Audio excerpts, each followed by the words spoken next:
Hello student, कैसे हो आप सब। My self Ghanshyam Rathore. आज हम क्लास 12th की भौतिक विज्ञान के प्रथम चैप्टर कूलाम का नियम तथा वैद्युत क्षेत्र के बारे में अध्ययन करेंगे। सबसे पहले यह जानेंगे वैद्युत क्षेत्र क्या होता है। किसी वैद्युत आवेश का वह क्षेत्र जिसमें कोई अन्य आवेश आकर्षण अथवा प्रतिकर्षण के बल का अनुभव करता है, वैद्युत क्षेत्र या वैद्युत बल क्षेत्र कहलाता है। अब आकर्षण कब होता है, प्रतिकर्षण कब होता है। यदि किसी पदार्थ पर धनावेश है, यानी किसी चालक पर धनावेश है और उसके समीप धनावेश वाले पदार्थ या चालक को लाया जाए तो सदैव उनके बीच में प्रतिकर्षण बल कार्य करेगा।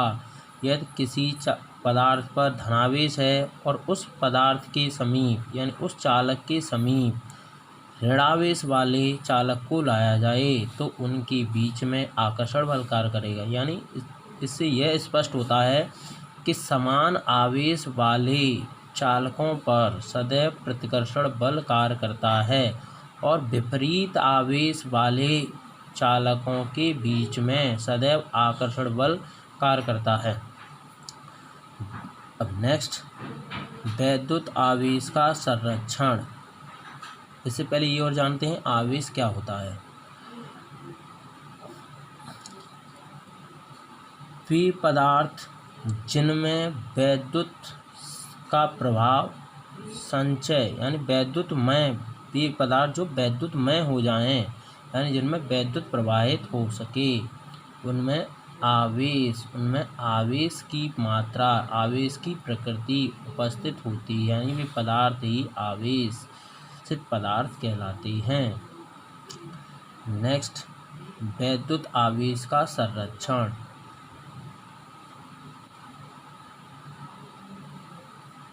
Conservation of electric charge. जब दो वस्तुएं परस्पर रगड़ी जाती हैं तो दोनों वस्तुओं पर एक साथ विपरीत आवेश उत्पन्न हो जाते हैं। जैसे एग्जाम्पल के तौर पर समझते हैं, जब कांच की छड़ और रेशम के टुकड़े को आपस में रगड़ते हैं तो जितना धनावेश कांच की छड़ पर उत्पन्न होता है, ठीक उतना ही ऋणावेश रेशम के टुकड़े पर उत्पन्न हो जाता है। अतः इस प्रकार दोनों वस्तुओं पर उत्पन्न कुल आवेश की मात्रा शून्य होती है। जैसे जितना धनावेश कांच की छड़ पर उत्पन्न हुआ और उतना ही ठीक ऋणावेश रेशम के टुकड़े पर उत्पन्न हो गया। यानी धनावेश और ऋणावेश को एक दूसरे के संपर्क में लाया जाएगा तो समस्त आवेश यानी दोनों वस्तुओं पर उत्पन्न कुल आवेश की मात्रा शून्य होती है। अतः इससे यह स्पष्ट होता है, ना तो आवेश उत्पन्न किया जाता है और ना ही नष्ट किया जा सकता है, बल्कि आवेश के एक प्रकार के रूप को दूसरे प्रकार के रूप में बदल दिया जाता है।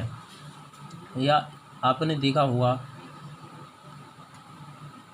किसी छड़ को जब सर से भी रगड़ देते हैं तो उसे जब नीचे धरती के संपर्क में लाया जाता है तो उसमें छोटे छोटे जो कण हैं वो अपनी ओर आकर्षित करने लगती है। इससे यह स्पष्ट हो जाता है कि उस छड़ में कहीं ना कहीं आवेश उत्पन्न हो गया। नेक्स्ट, एक कूलाम की परिभाषा। अब यहाँ से हम परिभाषा देखेंगे फॉर्मूले से। Q बराबर होता है IT।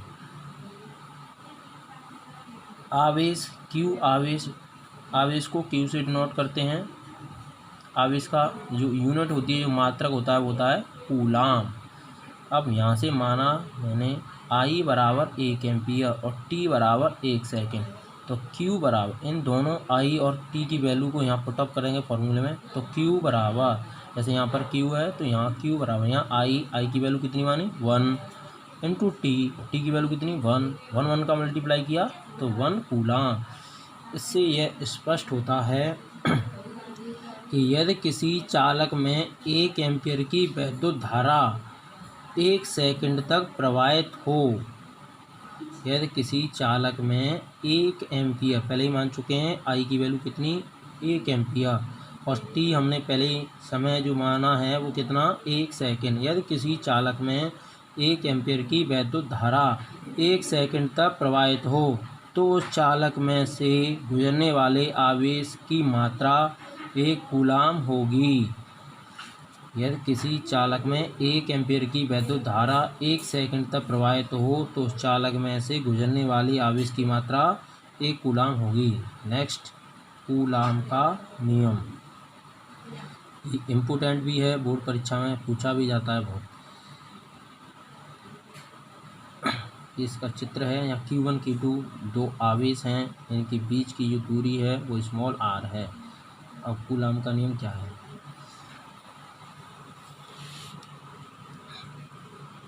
इस नियम के अनुसार दो स्थिर बिंदु आवेशों के मध्य, पहले चित्र में देख चुके हैं कि ये दो आवेश हैं वो कैसे हैं, स्थिर, यानी इन दोनों आवेशों के मध्य में। इस नियम के अनुसार दो स्थिर बिंदु आवेशों के मध्य लगने वाला आकर्षण बल अथवा प्रतिकर्षण बल, पहले ही बता चुके हैं आकर्षण बल कब लगता है, प्रतिकर्षण बल कब लगता है, जब दोनों आवेशों की प्रकृति समान हो, यानी सजातीय आवेश हो तो सदैव उनके बीच में प्रतिकर्षण बल कार्य करता है। यदि विपरीत आवेश हो तो उनके बीच में आकर्षण बल कार्य करता है। यानी चित्र से देखेंगे, यदि इन दोनों आवेशों, यह भी धनावेश है और यह भी धनावेश है, तो इनके बीच में सदैव प्रतिकर्षण बल कार्य करेगा। यदि इस पर धनावेश है और इस पर ऋणावेश है तो इन दोनों के बीच में जो बल होगा वो आकर्षण बल होगा, यानी बल की प्रकृति होगी जो आकर्षण होगी। तो इस नियम के अनुसार दो स्थिर बिंदु आवेशों के मध्य लगने वाला आकर्षण बल अथवा प्रतिकर्षण बल उन दोनों आवेशों के गुणनफल के समानुपाती तथा दोनों आवेशों के बीच की जो दूरी है, जो चित्र से देखा है, दोनों आवेशों के बीच की दूरी है स्मॉल r, बीच की दूरी के व्युत्क्रमानुपाती होता है। इसे कूलाम का नियम कहते हैं। माना दो स्थिर बिंदु आवेश Q1 और Q2 हैं, ये एक दूसरे से स्मॉल r दूरी पर स्थित हैं। जो Q1 Q2 हैं, एक बार फिर चित्र से देखेंगे, माना दो स्थिर बिंदु आवेश Q1 और Q2 हैं, इनके बीच की दूरी स्मॉल r है। तो माना दो स्थिर बिंदु आवेश Q1 और Q2 स्मॉल r दूरी पर स्थित हैं, अतः कूलाम के नियमानुसार, पहले ही बताया कूलाम के नियम में बताया, दोनों आवेशों के मध्य लगने वाला बल आवेशों के गुणनफल के समानुपाती, प्रोपोर्शनल का चिन्ह, समानुपाती का चिन्ह, तो बल है इनके कैसा है, समानुपाती, तथा दोनों के बीच की दूरी के वर्ग के व्युत्क्रमानुपाती, दूरी क्या है r, इसका स्क्वायर के व्युत्क्रमानुपाती। अब इन दोनों को मिलाएंगे तो F बराबर 1/4πε0 Q1 Q2 बट्टे R स्क्वायर, 1/4πε के, यह K बराबर निर्वात के लिए 1/4πε0 Q1 Q2 बट्टे R स्क्वायर बराबर न्यूटन, जहाँ 1/4πε0 एक नियतांक है जिसमें ε0 निर्वात की वैद्युतशीलता है। अब इसकी जो वैल्यू होती है 1/4πε0 की कांस्टेंट वैल्यू है, एक नियतांक है, तो इसकी वैल्यू होती है 9 × 10⁹ न्यूटन मीटर स्क्वायर बट्टे कूलाम स्क्वायर। अब यहाँ पर ε0 जो निर्वात की वैद्युतशीलता है, इसका विमीय सूत्र ज्ञात करेंगे फॉर्मूले, इसी वाले फॉर्मूले से, जो फॉर्मूला है इससे इसका विमीय सूत्र निकालेंगे। तो फॉर्मूले में देखेंगे आप, F बराबर 1/4πε0 Q1 Q2 बट्टे R स्क्वायर। अब एक मान के क्रॉस मल्टीप्लाई करेंगे, 1/4πε0 इधर आएगा और F इधर आ जाएगा।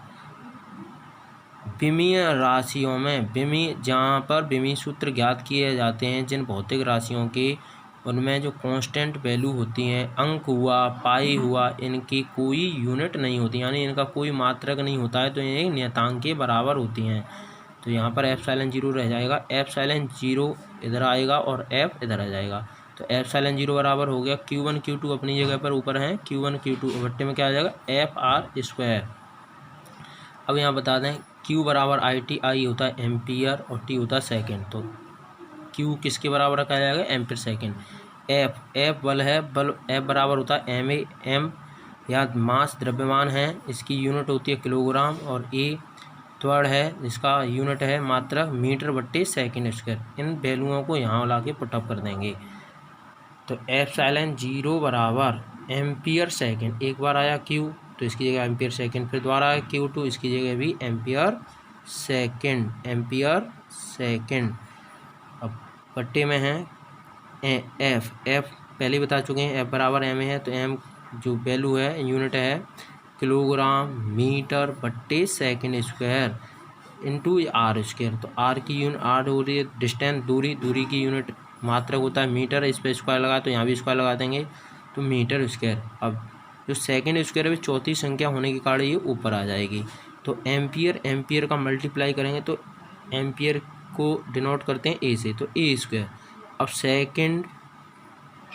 सेकेंड और सेकेंड का मल्टीप्लाई करेंगे तो हो जाएगा सेकेंड स्क्वायर। अब नीचे ये भी सेकेंड स्क्वायर ऊपर जाएगा, तो सेकेंड को T से डिनोट करते हैं, तो T की पावर 4, और द्रव्यमान होता है किलोग्राम, इसको M से डिनोट करते हैं तो M, और मीटर जो लेंथ होती है इसे L से डिनोट करते हैं, तो L की पावर 2 और 1 मिलके हो जाए 3। M के एस की पद्धति के अनुसार सबसे पहले लिखा जाता है M, इस पर कोई पावर नहीं है, एक पावर मानेंगे ऊपर जाके हो जाएगा M इनवर्स। L की पावर 3 है -3, और T की पावर 4 A⁴ ये ब्रैकेट में बंद कर देंगे। ये इसका हो गया विमीय सूत्र। नेक्स्ट ज्ञात करेंगे एप्सिलॉन 0 का आंकिक मान। एप्सिलॉन 0 का ये देखेंगे आंकिक मान कितना होता है, निर्वात की वैद्युतशीलता का आंकिक मान, ये भी बोर्ड परीक्षा में पूछा जाता है।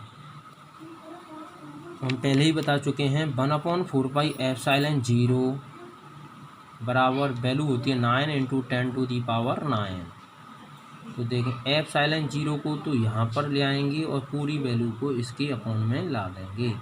तो एप्सिलॉन 0 बराबर हो जाएगा 1/4 पाई 9 × 10⁹ एप्सिलॉन 0 4, पाई की वैल्यू 3.14 इंटू 9 × 10⁹ यहाँ 2 अंक पर दशमलव है 1 2, और यहाँ से 2 दशमलव हटाएंगे 2 अंक का तो ऊपर 2 0 पड़ जाएंगी, और इसका 4 का 314 में मल्टीप्लाई करेंगे तो आएगा 1256 इंटू 9, और ये पावर ऊपर जाके हो जाएंगी माइनस की। तो इसमें एप्सिलॉन 0 बराबर ऊपर 100 हो गया, इनका नीचे से मल्टीप्लाई किया तो ये आया 11,304, और ये पावर हैं जो हमारी किसकी हैं, माइनस की। अब इसका हम इसमें डिवाइडेशन करेंगे, तो डिवाइडेशन करके देख लेंगे तो ये जाता है हमारा 0.008846 इंटू 10⁹ अब मैं यहाँ से आगे से 3 अंक दशमलव पीछे ले जाएंगे, इस पॉइंट को उठा के 1 2 और 3, तो यहाँ पर पहुँचाएंगे। देखो एप्सिलॉन 0 बराबर 8 पॉइंट, ये आ गया हमारा 8.846 इंटू 10⁻⁻12। मैंने कितने अंक दशमलव उठाया आगे से 1 2 3, तो यहाँ 3 पावर माइनस की बढ़ गई। अब यहाँ पर देखें ये यहाँ 5 से बड़ा अंक है, तो निकटतम एक बड़ा अंक ले लिया जाता है। जैसे अगर यहाँ 7 होता तो भी यहाँ पर 5 हो जाता, या 5 से बड़ा अंक होने पर एक अंक बढ़ जाता है, तो यहाँ पर कितना हो गया 4 की जगह 5। तो एप्सिलॉन 0 निर्वात की वैद्युतशीलता इसकी जो वैल्यू आ गई वो कितनी आई 8.85 इंटू 10⁻12 कूलाम स्क्वायर बट्टे न्यूटन मीटर स्क्वायर। यह निर्वात की वैद्युतशीलता के कांस्टेंट वैल्यू है, ये हमने आपको निकाल के दिखाया। बोर्ड परीक्षा में इसे ऑब्जेक्टिव तौर पर पूछा जाता है कि निर्वात की वैद्युतशीलता का आंकिक मान क्या होता है, यानी कितना होता है। तो आप बिना सॉल्व किए यहाँ से समझ लेंगे, पूरा ये सॉल्व करके दिखा दिया आपको, तो आप सीधे ऑब्जेक्टिव के तौर पर हम सीधे टिक कर देंगे। या फिर आपको वहाँ पर ऐसे भी पूछा जाता है कि निर्वात की वैद्युतशीलता का मात्रक बताइए, तो मात्रक भी मैंने यहाँ पर लिख दिया है कूलम स्क्वायर बट्टे न्यूटन मीटर स्क्वायर। मैंने आपको इसका विमीय सूत्र भी बता दिया है। तो यहाँ से हमारा ये टॉपिक, ये चीज़ें क्लियर हो जाती हैं। नेक्स्ट बात करेंगे वो हम अगले लेक्चर में बताएंगे आगे की।